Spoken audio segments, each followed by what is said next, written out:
Bonjour à toutes et à tous, je suis content de vous retrouver. On est parti pour une nouvelle vidéo sur des recommandations qui sont peut-être un peu vieilles, mais toujours parfaitement fonctionnelles pour la prise en charge préhospitalière, ou en tout cas pour la prise en charge précoce des traumatisés crâniens graves, c'est-à-dire dans les premières 24-48 heures. Donc, pourquoi ces recommandations? Dans le cadre de cette chaîne, je pense que les urgences, c'est le thème. Ensuite, avant 2016, il n'y avait pas eu de recommandations depuis 98, donc ça faisait 18 ans. Et il y a eu quelques évolutions depuis cette époque, ce qui a fait lieu à des recommandations en 2016. Donc on est parti pour se les faire ensemble, ce sera toujours plus pratique que de les lire. Alors, tout d'abord, comment on évalue un traumatisé crânien et comment on décrit sa gravité? Vous connaissez le score de Glasgow, certainement. Si vous ne le connaissez pas, c'est une échelle, un score, qui évalue la réponse des yeux, je vais dire le speech, mais la réponse verbale et la réponse motrice du patient qui est coté sur 15. Donc ça va de 3 à 15. Et en fait, quand le score est inférieur ou égal à 8, c'est-à-dire que cela définit le seuil d'un traumatisé crânien grave. Et donc, vous voyez en rouge, le trauma grave est défini entre un Glasgow compris entre 3 et 8. Et même en haut à droite de l'image, vous le savez, je vais sûrement le répéter plusieurs fois, c'est pour vous rappeler, et c'est comme ça que ça rentre, qu'un Glasgow en dessous de 8, c'est un critère de gravité. C'est ce qui est défini le traumatisé crânien grave. Quels sont les facteurs de risque systémiques qu'il ne faut pas méconnaître? C'est ce qu'on va voir plus tard lors de la prise en charge. Donc ce sont des facteurs qui sont non neurologiques, qui touchent l'ensemble du corps et qui aggravent le pronostic neurologique. Ce sont les axos, très connus, donc agression cérébrale secondaire d'origine systémique. Il y a aussi la température qu'il faudra prendre en compte. Donc là, on a défini ce qu'était un traumatisé crânien grave, c'est Glasgow moins de 8 ou 8. Pourquoi ce score? En fait, dans la littérature, on s'est rendu compte que l'âge, l'évaluation pupillaire et le Glasgow, c'est ce qui a de meilleurs pronostics à 6 mois. Sachant que dans le score de Glasgow, c'est la réponse motrice qui est la plus importante. Donc il vaut mieux avoir un Glasgow pourri mais avec tous les points gagnés en moteur qu'un bon Glasgow, qu'un Glasgow en fait à 9 avec aucune réponse motrice. Pardon. Sachant que pour les facteurs de risque systémique, il y a la tension, avec le A qui est en forme d'artère, on verra après. Hein. Mais sachez que chaque 5 minutes d'hypotension, c'est associé à une augmentation de la mortalité et que les patients sont souvent hypoxiques, parce qu'il y a 20% des patients qui le sont tout de même. Et l'association des deux, c'est encore pire et ça augmente la mortalité.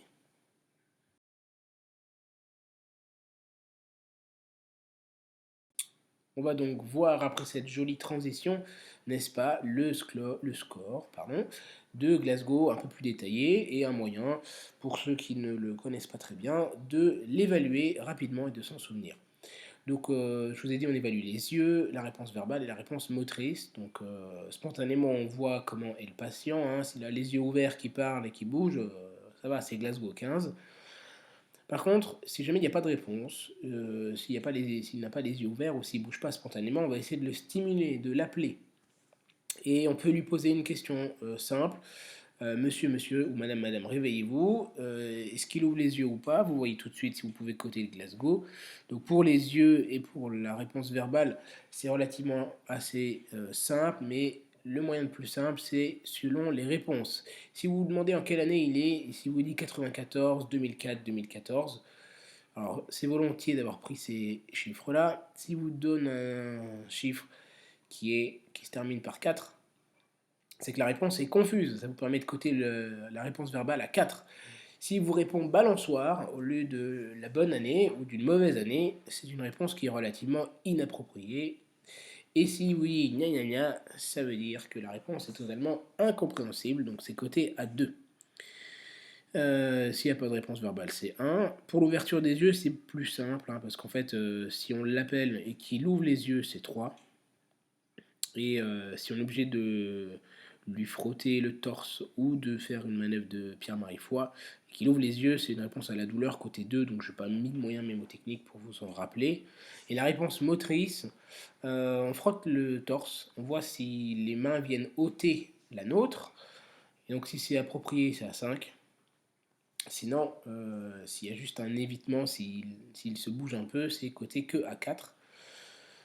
Ensuite, il y a le score à 3 moteur, ce qui est la flexion, décortication et l'extension des cérébrations.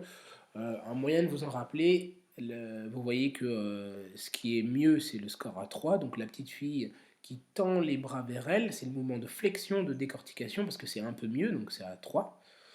Et le 2, c'est la décérébration.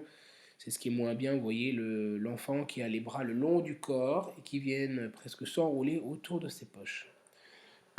Donc encore une fois, je vous ai rappelé en haut à droite, le score de Glasgow inférieur à 8, c'est un score de gravité. On va toujours évaluer la gravité du patient, parce qu'en fait, selon le score de gravité du traumatisme crânien, il y a tout plein de thérapeutiques qu'il faut mettre en place, et d'autres qu'il ne faut pas mettre en place.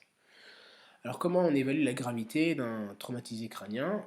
Eh bien, dans cette diapositive, on va voir quels sont les facteurs de gravité d'un traumatisé crânien léger.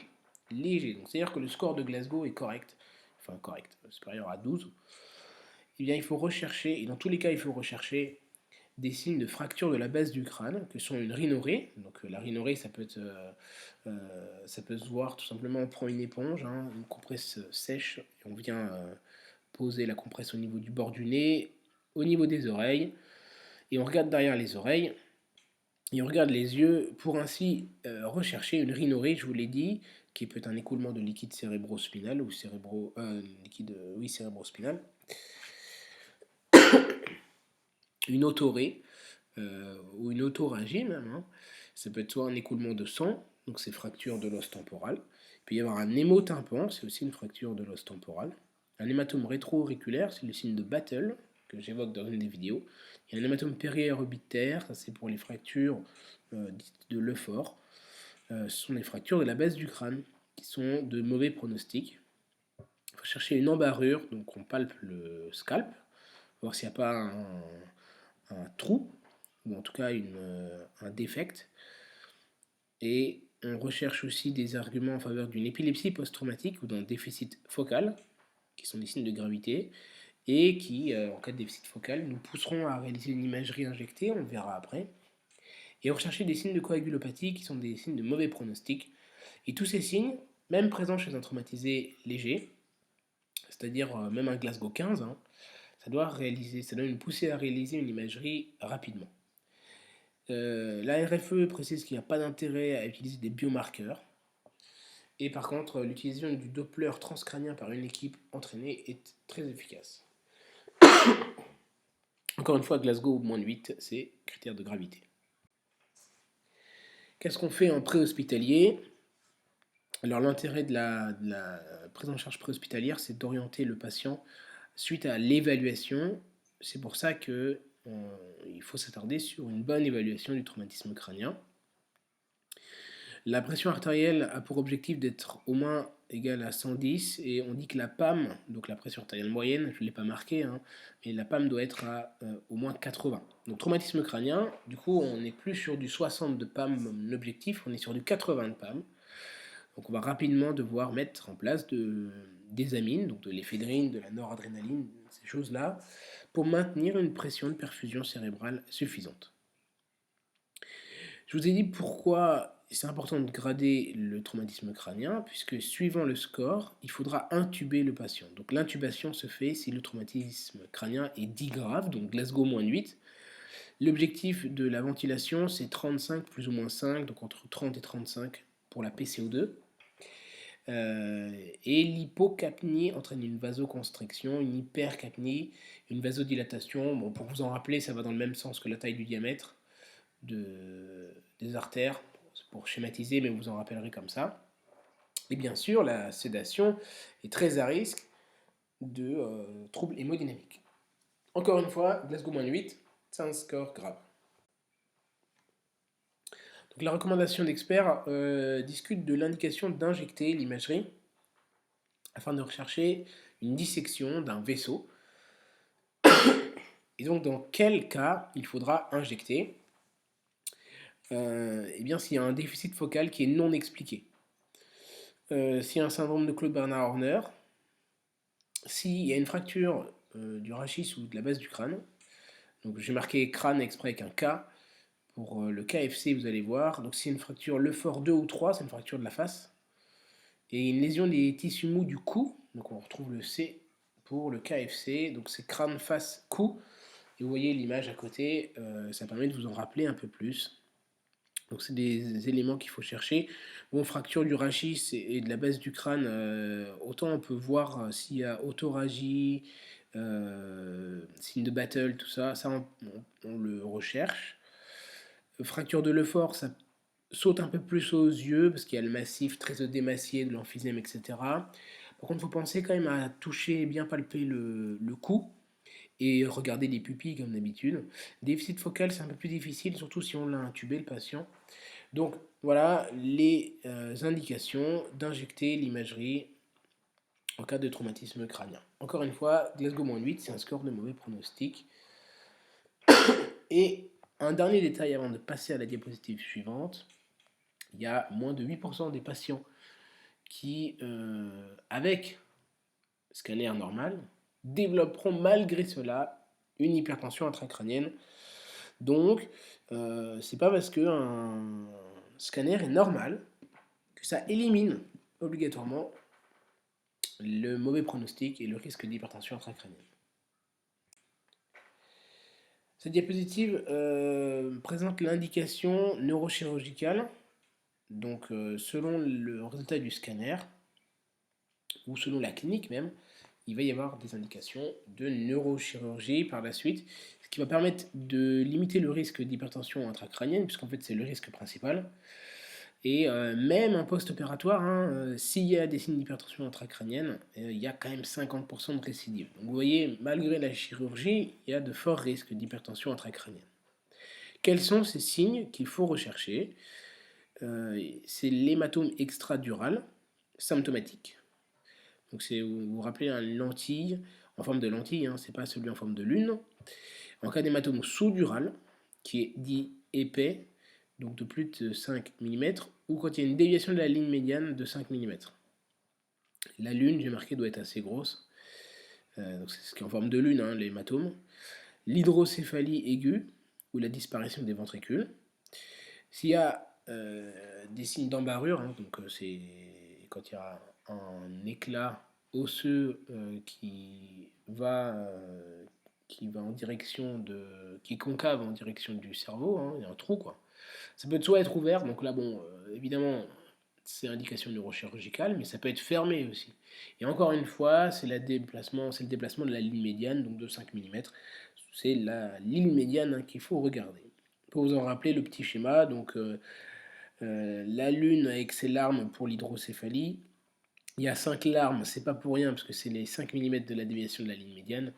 Et la personne qui regarde avec ses lentilles, donc la lentille c'est pour l'hématome extradural symptomatique. Voilà, s'il y a échec de la prise en charge neurochirurgicale, ou en tout cas du traitement initial, pardon, donc médical, il y a indication à faire une crâniectomie. Encore une fois, Glasgow-8, c'est le score de gravité. Par la suite, la RFE discute du monitorage, donc drain, Doppler et la pression en O2. Qu'est-ce qu'il y a à dire sur cela? Eh bien, le monitorage pour la surveillance de l'hypertension intracrânienne doit se faire s'il y a une hypertension intracrânienne à l'imagerie, donc c'est les signes dont on vient de parler avant.